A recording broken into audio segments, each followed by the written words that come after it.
같이 살고 있는 부모님이나 가까운 우리 배우자, 그 상대방의 속을 모르면은,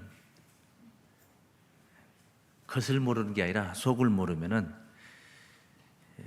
원치 않는 일을 하게 됩니다. 갈등이 생기죠. 그래서 우리 신앙인들에게 하나님의 속을 모르면은 하나님이 원치 않는 일을 우리가 행하게 되는 거예요. 구원이 없죠. 그러면은 하나님의 뜻하시는 말을 우리가 따르고 행해야 되는데 그렇지 않는다는 것은 구원이 없다. 호세아서 6장 6절에 있는 말씀인데요. 나는 인애를 원하고 제사를 원치 아니하며. 그러니까 뭘 하나님이 뭘 원하시는가를 알아야 되는 거예요. 번제보다도 하나님을 아는 것을 원하노라.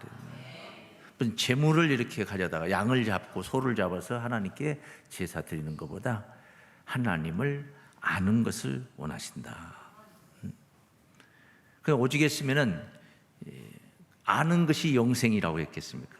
요한복음 17장 3절에 영생이라는 것은 유일하신 참 하나님과 그의 보내신 자 예수 그리스도를 아는 것입니다.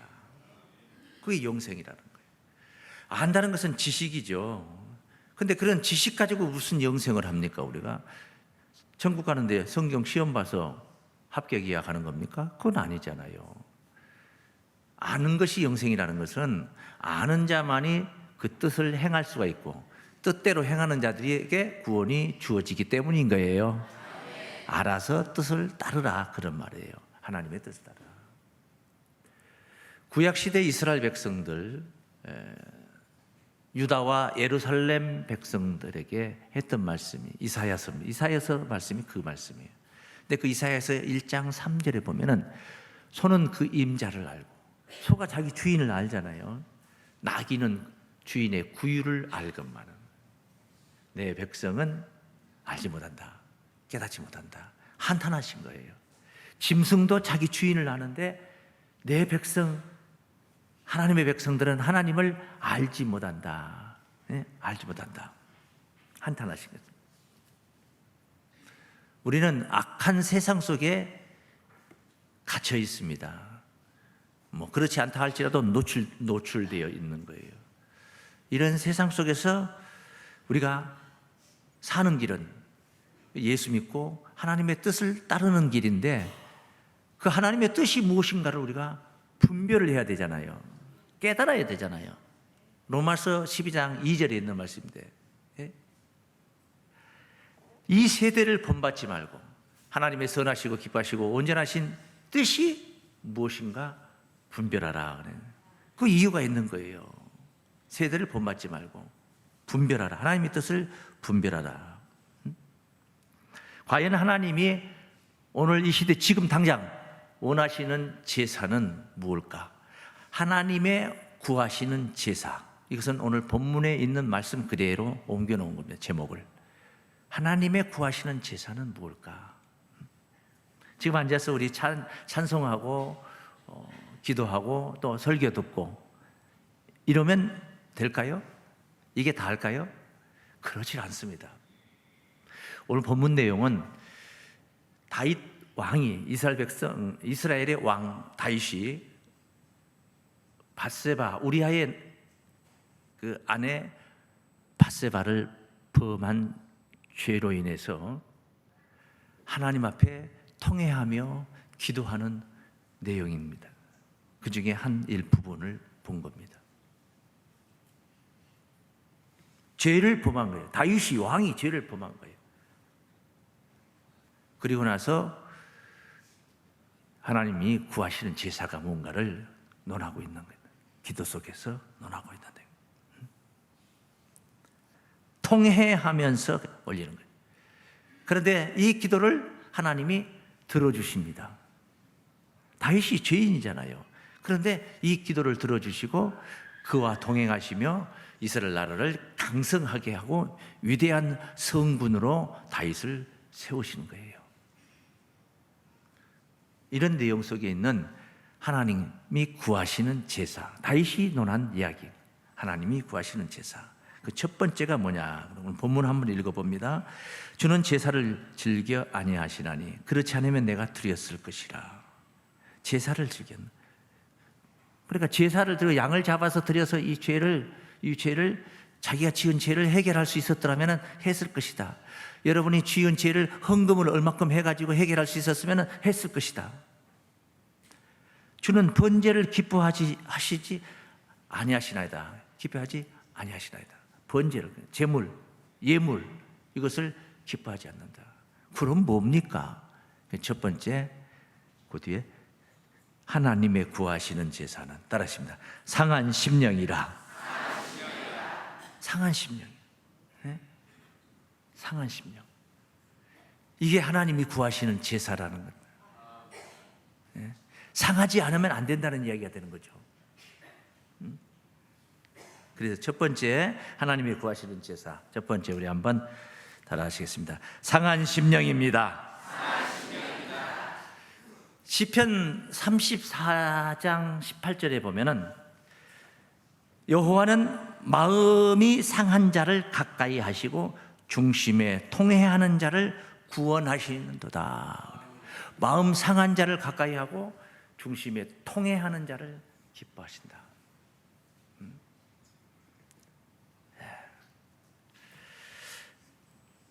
세상이라는 것은요, 불의로 인해서 정말 멀쩡하게 마음이 보존되어 있는 자들은 비정상입니다. 우리가 생선을 밖에서 시장에서 사가지고 왔어요. 그런데 냉장고에다가 신선도실에다 넣어놔야 되는데 그렇지 않고 방치를 해놨다. 더운 날. 그러면 어떻게 됩니까? 그것은 상합니다. 상하지 않는다면 비정상이에요. 문제가 있는 겁니다. 왜 안 상했을까요? 여러분 아십니까? 방부제가 많이 들어있으니까 썩질 않는 거예요. 방부제가 있기 때문에. 그럼 뭐가 정상입니까? 상하는 게 정상이라는 거예요. 불의한 세상에서 의롭게 선하게 경건하게 살고자 하는 자라면 마음이 상해야 되는 것입니다. 무릇 그리스도 안에서 경건하게 살고자 하는 자들은 반드시 핍박을 받으리라. 경건하게 살고자 하는데 박수를 받아야 되지 않겠습니까? 그런데 핍박을 받으리라. 이게 세상인 거예요. 이게 불의한 세상이라는 거예요. 상할 수밖에 없는 환경이다. 그렇지 않고 멀쩡하다는 것은 정상이 아니다. 비정상이다. 이해가 되십니까? 정욕에 취해 있고 향락에 취해 있습니다. 물욕에 취해 있습니다. 폭력에 취해 있습니다. 제가 87년도 처음 목회 현장에 뛰어나간 그때 내가 원해서 본 게 아니라 곁에 있는 사람이 누가 비디오를 빌려다가 보는 영화. 그래서 제가 어깨너머로 이렇게 한번 봤습니다. 닌자 거북이라는 것. 무시무시하더라고요. 너무 살벌해서 볼 수가 없어요. 칼을 들고 찌르는데 이게 그런데 그런 건 CC에서 못 본답니다. 요즘 그 정도 가지고는 CC에서 못 봐. 영화 재미없어. 너무 재미없어 이런 건. 막 깨부시고 잔인하게 죽이고 머리를 막 깨고 막 이게 어떻게 막 잔인하게 죽여야지 영화가 그래도 스릴이 있고. 이게 뭡니까? 무디어졌다는 거죠. 폭력성에 무디어졌다는 거예요. 어린 시절 우리 3.1절을 보냈는데 제가 본 영화 중에 유관순 누나 옥에서 일본 순사가 잡고 있는 칼을 이렇게 잡고 그 날선 칼을 이렇게 잡으면서 손으로 이렇게 하는데 손에서 피가 촤 하는 걸 보고 눈을 감았습니다. 못 보고. 그날 이후로 일본 요즘 사극 같은 데 이게 구한말 때 뭐 일본에 뭐 당하는 거 뭐 이런 내용들은 제가 보질 않습니다. 그 일본 순사들의 헌병들의 말 발굽 소리만 들리면 막 가슴이 벌렁벌렁. 그런데 이 마음이 너무 이제 폭력에 더 가중이 되다 보니까 이게 무디어지는 거예요. 그건 별거 아니야, 별게 아니야. 방부제, 그게 방부제. 그게 방부제가 된 거예요. 뭐 방부제가 다른 게 아니야. 우리의 영혼의 방부제는 그런 게 방부제가 된 거예요. 속이 썩어야 되는데 속이 썩질 않아. 그런 걸 가지고 속상해 하느냐? 이런다니까요. 그까짓 것 가지고 속상하냐고. 속상할 일도 쎄었다. 우리가 때로는 내 자신의 나의 의롭지 못한 나를 보면서 내가 내 속이 썩어, 내 속이 상할 때가 있어. 마음 상할 때가 있어. 그것은 그런 상태라면은 적어도 그 영혼이 살아있는 거예요. 영혼이 제대로 된 영혼이다. 오늘 다윗은 그런 것입니다. 자기 자신이 밉습니다. 정말 속상합니다. 그래서 마음이 상한 거예요. 다윗이 소 잡아서 양 잡아서 죄값 치르려고 했다면 그까짓 그 왕인데 별거는 못하겠습니까? 솔로몬의 1천 번제라도 다윗인들 못하겠습니까? 하죠. 근데 하나님은 그런 걸 즐겨하지 않는다.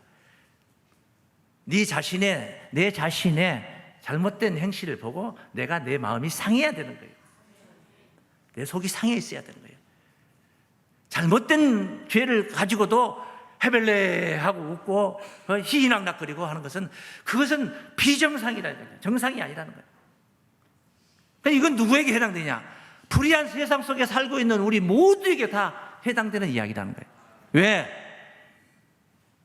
다 자신을 보존하고 있는 게 아니라 보존하지 못하고 노출되어 있어. 해서 이런저런 저런 이런 모든 죄 속에 우리는 갇혀 있기 때문에 우리 모두의 의식의 자세를 마음 상한 자를 고친다. 이 에스겔 9장 4절에 보면은 그 앞에 이제 1절부터 3절까지 내용 보면 서기관의 이제 살육하는 기계를 들고 6사람이 등장을 합니다. 거리에 나타나 살육은 사람 죽이는 기계. 근데 서기관의 먹그릇을 찾는 한 사람에게 이제 하나님께서 지시하신 이야기입니다. 예루살렘 성읍 중에 순행하라. 돌아다니면서 그 가증한 일로 인하여 탄식하며 우는 자의 이마에 표하라. 예루살렘이 썩을 대로 썩어버린 거예요. 하나님의 성소에다 우상을 가져다 놓고 세워놓고, 쉽게 말하면 이 교회 안에다가 무슨 우상을 세워놓고 동상을 세워놓고 그 경배를 하고 있다든가 다른 신을 믿고 있다든가, 여기다가 부처상을 놓고 불공을 드리고 있다든가, 이 지경이 된 거예요. 예루살렘이. 쉽게 말하면 그런 이방신을 들여다 놓고 그런 거예요. 그 가증한 일로 인하여, 가증한 일이죠. 탄식하며 우는 자, 가증한 일을 보고 박수 보내고 같이 그냥 하나 되는 자들이 아니라 탄식하며 우는 자의 이마에 표하라는 그 얘기를 한 거예요. 그리고 나서 5절부터 나의 던진 그 남은 자에게 이르시되 너희는 그 뒤를 쫓아 성읍 중에 순회하여 아껴보지도 말며 국류를 베풀지도 말고 쳐서 늙은 자와 젊은 자와 처녀와 어린아이와 부녀를 다 죽이되 이마에 표 있는 자에게는 가까이 말라. 가증한 일로 인하여 탄식하며 우는 자의 이마에 표를 해야 된다. 내 성소에서 시작할지니라. 이렇게 탄식하며 우는 자의 마음을 구원하는 거예요. 심령이 어떠해야 되겠는가? 아브람과 롯이 조카와 삼촌 관계예요. 너무 이제 부해가지고 양이 너무 많다 보니까 갈라질 때, 그때 이야기가 창세기 13장에 있는데, 그때 롯은 요단 온 들을 태가고 아브라함은 가나안 산지로 올라가게 되는 거예요. 서로 이제 분가해서 흩어질 때예요. 그때 그 소돔 고모라의 상태를 얘기하는데, 창세기 13장 10절부터 뭐라고 적어있냐면, 마치 여호와의 동산 같고 물이 넉넉한, 초목이 무성한 여호와의 동산 같고, 살기 좋다 이거죠. 에덴 동산 같다 말이에요. 애굽 땅과, 애굽이 그 당시에는 제일 살기 좋은 나라였으니까 땅과 같았더라. 근데 문제는 롯은 소돔성을 택해서 갔단 말이에요. 소돔 사람들은 악하여 여호와 앞에 큰 죄인이었더라. 그러니까 이 죄인의 소굴에 들어간 거예요. 살기 좋은 환경이 살기 좋다 해서 그걸 택했는데 그곳이 어떤 것이냐? 죄인들의 소굴이었어요. 그게 들어가 보니까 삼촌만 따라다니면서, 하나님 잘 믿는 삼촌 따라다니면서 배운 바 있고 들은 바 풍월이 있는데 소돔성에 들어가 보니까 이게 아니거든요. 속이 상합니다. 속이 상해. 그래 이제 이건 13장인데 18장에 가보면은 하나님이 두 천사를 내보내서 하나님 귀전에 기도 소리가 너무 애절한 기도 소리가 들리는 거예요. 그래서 그 기도 소리를 듣고 하나님이 두 천사를 소돔성에 보냅니다. 보내서 내가 지금 들었던 기도 내용이 정말 사실인가 아닌가를 가서 확인해 보라 하고 소돔성에 보냈어요. 그 부르짖는 소리가 들렸어요. 창세기 18장 말씀 보실까요? 20절. 여호와께서 가라사대 소돔 고모라에 대한 부르짖음이 크고 그 죄악이 심히 중하니 내가 이제 내려가서 그 모든 행한 것이 과연 내게 들린 부르짖음과 같은지 그렇지 않은지 내가 보고 알랴. 소돔성에서 누가 소리질러 외쳐 부르짖었냐는 거예요. 주야, 이 성은 망가질 대로 망가졌나이다. 하나님, 속상해 죽겠습니다. 하나님, 미쳐 죽겠습니다. 나를 구원하소서, 나를 구원하소서. 누가 부르짖었느냐? 성경에는 없어요. 부르짖은 사람이 없어요. 기록이 없어요. 그런데 부르짖었대요. 우리가 유출해 보는 것은 이제 찾아서 가보면은 베드로 후서 말씀을 하나만 보겠습니다. 2장이에요. 베드로 후서 2장 6절부터 보면은 소돔과 고모라 성을 멸망하기로 정하여 죄가 되게 하사 후세에 경건치 아니할 자들에게 본을 삼으셨으니 무법한 자의 문란한 행실을 인하여 고통하는 의로운 놋을 건지셨으니, 무법한 자의 음란한 행실을 인하여 고통하는 의로운 놋을 건지, 그 소돔성에서 놋이 구원을 받습니다. 놋을 건지셨으니 이 의인이 저희 중에 그하여 날마다 저 불법한 행실을 보고 들음으로 그 의로운 심령이 상하니라 그래요. 소돔성에서 의로운 심령이기 때문에 상한 거지, 소돔성에 같이 폭력의 음란에 휩쓸렸더라면 그건 마음이 상할 리가 없죠. 좋죠. 살기 좋은 세상이라고 그러겠죠. 그런 이야기는 의를 향한 마음, 특별한 의식입니다. 마음 상한 거, 오늘날 우리가 세상을 살면서 마음이 상한다, 그건 특별한 의식이에요. 특별한 의식. 다윗도 정욕에 사로잡혀서 죄를 범한 거예요. 중요한 것은 하나님께 정죄를 당할 때 하나님을 바라보며 회개를 하는 거예요.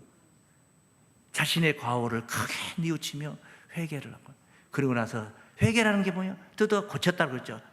후회하는 마음을 실천에 옮겨서 고쳤다는 거예요. 그리고 나서 다윗은 다시는 답습하지를 않습니다. 답습하지를. 다윗은 그랬어요. 그래서 오늘 본문에 뭐라고 하느냐? 본문 말씀 51장 17절 말씀. 하나님의 구하시는 제사는 상한 심령이라. 하나님이여 상하고 따르시면 통회하는 마음을 주께서 멸시치 아니하시리라 하고 있습니다. 통회하는 통증, 무통하면 뭐예요? 통증이 없다. 아플 통자예요. 아플 통자. 뉘우칠 회자. 정말 아프게, 정말 아파하면서 뉘우치는 거예요. 정말. 그런 마음을 하나님께서 들어주셔서 다윗과 동행하시며 이스라엘을, 주변국을 다 점령하며 조공을 받으면서 살 수 있는 나라로, 부국강성한 나라로 세운 거예요. 그래서 하나님 구하시는 제사, 통회하는 마음이다. 두 번째, 상한 마음. 두 번째는 통회하는 마음. 한번 따라해주세요. 통회하는 마음입니다. 우리는 다윗보다 더 의롭지 못할 수도 있는 거예요. 특히 누구냐? 말씀 깨달은 사람들, 성경 깨달아 좀 안다는 사람들, 율법에서 해방받았다고 생각합니다. 그래서 방탕합니다. 교만합니다. 정말 우리가 조심해야 될 부분이다. 예수님이 비유하셨습니다. 누가복음 18장 9절부터 14절까지 증거된 말씀에 바리새인과 세리의 모습을 예수님께서 지적하시면서 자기를 의롭다고 믿고 다른 사람은 멸시하는 자들에게 이 비유로 말씀하시되, 두 사람이 기도하러 성전에 올라가니 하나는 바리새인이 하나는 세리라. 바리새인은 서서 따로 기도하여 가로되, 하나님이여, 나는 다른 사람들 곧 토색, 불의, 간음을 하는 자와 같지 아니하고 이 세리와도 같지 아니함을 감사하나이다. 그렇게 기도합니다. 바리새인, 나는 일에 2번씩 금식하고 소득의 11조를 드리나이다. 할 도리를 다 하고 있다는 거예요. 할 도리. 그런데 세리는 멀리 서서 감히 눈을 들어 하늘을 우러러 보지도 못하고 다만 가슴을 치며 가로되, 하나님이여, 불쌍히 여기소서. 나는 죄인이로소이다. 나는 죄인입니다. 누가 의롭다함을 받고 나갔겠냐 이 말이요. 이 이야기를 하고 있는, 내가 너희에게로는 이 사람이 저 사람 저보다 의롭다 심을 받고 집에 내려갔느니라. 자기를 높이는 자는 낮아지고 자기를 낮추는 자는 높아지리라. 할렐루야. 바리새인은 얼마나 깨끗하고 깔끔하게 신앙생활한다는 거예요. 나름대로는 자신이 있어요. 나름대로. 그렇게 깔끔하게 시장에 갔다 오면 손을 씻고 샤워를 하고 음식을 먹을 때는 손을 깨끗이 닦고. 그런데 예수님은 지금 저들이 상종도 안 하고 이스라엘 유대인들이 상종도 안 하고 죄인 취급했던 세리 말이에요. 동족의 피를 빨아먹고 등쳐가지고 피를 빨아먹는 세리란 말이에요.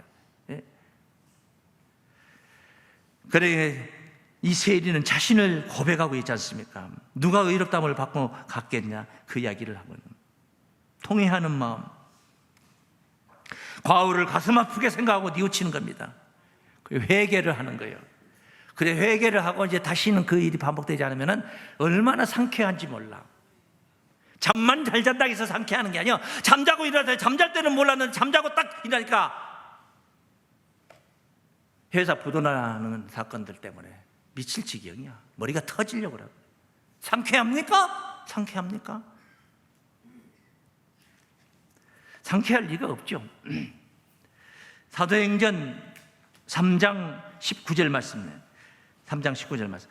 그러므로 너희가 회개하고 돌이키는 거예요. 너희 죄 없이 함을 받으라.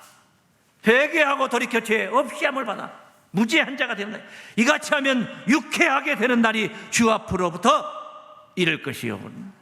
유쾌한 삶이 유쾌하다 이 말이에요. 우리의 삶이 유쾌해야 되는 거예요. 자고 일어나 눈 뜨면 너무너무 행복하고 유쾌하고 상쾌하고 통쾌하고, 믿습니까? 그래서 상쾌라 그러는 거예요. 유쾌, 상쾌, 통쾌, 상쾌. 성화로 가는 겁니다. 성화. 반듯한 삶을 사는 것입니다. 영으로 깨달았습니까? 육으로 우리는 실천하는 거예요. 영으로만 가지고 있으면 그건 지식에 불과한 거예요. 교만 뻗치게 되는 거예요. 육으로 우리는 성화된 삶을, 변화된 삶을 사는 거예요. 믿습니까? 그래서 몸이 행동하는 겁니다. 그래서 제사 중에 가장 중요한 제사는 뭐냐? 상한 심령, 통회하는 마음, 여기에 이로 인하여서 오는 제사가 무슨 제사냐? 몸으로 드리는 예배예요. 뭘로 드리는 예배요? 몸으로 드리는 예배라는 거예요. 그 몸으로 드리는 예배가 뭐냐? 일단 성경을 한번 보면은 로마서 12장 1절 말씀에, 로마서 12장 1절 말씀. 그러므로 형제들아, 내가 하나님의 모든 자비하심으로 너희를 권하노니 너희 몸을 하나님의 기뻐하시는 거룩한 산 제사로 드리라. 이는 너희의 드릴 영적 예배니라. 그래요. 몸을 드리라 하니까 아브라함이 자기 아들 이삭을 모리아산에서 번제로 드린 것처럼 이렇게 몸뚱아리를 갖다 죽여서 달라는 게 아니에요. 삶을 달라는 거예요. 삶은 너의 세계를 내게 달라 이 말이에요. 너의 삶을 내게 달라. 반듯한 생각을 합니다. 거룩한 생각을, 의로운 생각을, 선한 생각을 하고 경건한 생각을 하고 있는 머리, 하나님의 뜻을 따르고자 하는 그 머리, 생각을 드리는 거예요. 그 생각을 드리는 게 머리를 드리는 거예요. 도대체 하나님을 믿는 믿음이라는 건 쥐꼬리만고도 없는 게 머리만 잘라서 줬다 해서 하나님이 머리 받았다 하겠습니까? 생각을 달라는 거예요. 의식을 달라는 거예요. 정신을 달라는 거예요. 영을 달라는 거예요. 그리고 손과 발은 어떻게, 손을 잘라서 발을 잘라서 하나님의 제단에 올려서 드리는 게 아니에요. 그 손으로 하나님의 뜻을, 원하시는 뜻을 행해 드리는 거예요. 그게 손을 드리고 발을 드리는 거예요. 그러면 그게 몸으로 드리는 제사가 되는 거예요. 할렐루야. 몸으로 드리는 제사, 이게 산 제사고 이게 영적 예배입니다. 오늘 지금 우리는 육적 예배를 드리고 있고, 지금 이 예배 끝나고 우리가 또 한 주간 동안 밖으로 나아가서 우리가 영적 예배 삶을 사는 겁니다. 그런 삶을 사는 거예요. 베드로전서 말씀 하나만 더 보겠습니다. 4장입니다. 베드로전서 4장 10절입니다. 각각 은사를 받은 대로, 은사라는 게 있잖아요. 어떤 사람은 피아노를 잘 치고, 어떤 사람은 성악을 공부 안 했는데도 불구하고 음악성이 좋고 말입니다. 어떤 사람은 요리를 잘하고, 여러 가지 은사가 있어요. 은사를 받은 대로 하나님의 각양 은혜를 맡던 선한 청지기 같이 서로 봉사하라. 내가 가지고 있는, 내가 받은 은사, 내 주특기, 내 기능, 특기, 이것을 하나님이 내게 맡겨주신 은혜라고 생각하란 말이에요. 하나님이 내게 맡겨주신 뭐라고요? 은혜. 은혜를 맡은 청지기, 은혜를 맡은 청지기 같이, 예? 은혜를 맡은 종을 얘기하는 거예요. 은혜를 맡은 종같이, 예? 머슴같이, 그렇지 서로 봉사하라. 여러분 가지고 있는 은사가 있습니까? 그 하나님께서 맡겼다 이 말이에요. 은혜로 맡겼다 이 말이에요. 그거 하나님을 위해서 써라 이 말이에요. 오늘 신학 졸업하신 우리 졸업생들은요, 그동안에 배운 거 이제 써먹을 수 있는 시작의 시간이 이제 첫걸음이 되는 거예요. 끝난 게 아니에요. 공부가 끝난 게 아니에요. 이제부터는 몸으로 드리는 헌신이 되는 거예요. 네? 몸으로 드리는 예배. 그 뒤에 말씀 보시면은, 만일 누가 말하려면 하나님의 말씀을 하는 것 같이 하고, 하나님이라면 이런 소리, 얘 이 강아지야, 하나님이라면 그렇게 했겠냐고. 하나님이 말하는 것처럼 하라 이 말이에요. 네? 누가 봉사하려면 하나님의 공부하시는 힘으로 하는 것 같이 하라. 내가 많이 배워가지고, 내가 좀 많이 배워서 내가 잘해가지고 이번에 멋졌다, 이건 내 힘이 아니라 하나님이 공급하시는 힘으로 하라 이 말이야. 네? 성전 미문에서 베드로가 안진뱅이를 일으켰어요. 은과 금은 없어서 내가 네게 줄 것은 없지만은, 그건 없지만은 나사렛 예수 이름으로 일어나 걸어라 하면서 손을 내밀었더니 그가 일어나 걸어요. 성전으로 손잡고 들어가서 막 뛰면서 찬미하고 난리가 났어요. 동네방네 성전에 온 사람들 다 쳐다보고 난리가 나서 사도들 앞에 쫓아와서 서서, 도대체 이 권능자가 누구냐, 어떻게 해서 이런 능력을 행하느냐. 사도들이 이상해가지고 어찌 마치 우리가 한 것처럼 우리를 쳐다보냐고. 예수님이 하신 일이지 내가 한 거 아니다 이 말이에요. 할렐루야. 네? 하나님의 공급하시는 힘으로 하는 것 같이 하라 그래요. 이는 범사에 예수 그리스도로 말미암아 하나님의 영광을 받으시게 하려 함이니 그에게 영광과 권능이 세세토록 무궁토록 있느니라 그래요. 할렐루야. 구원받은 자의 삶입니다. 하나님 앞에 우리는 그냥 살고 있는 게 이게 예배라. 이게 하나님이 구하시는 제사요. 그런 하나님이 구하시는 제사를 드리는 그런 삶으로 하나님의 영광이 다름 아닌 우리 모두의 영광이 되어야 될 줄을 믿습니다.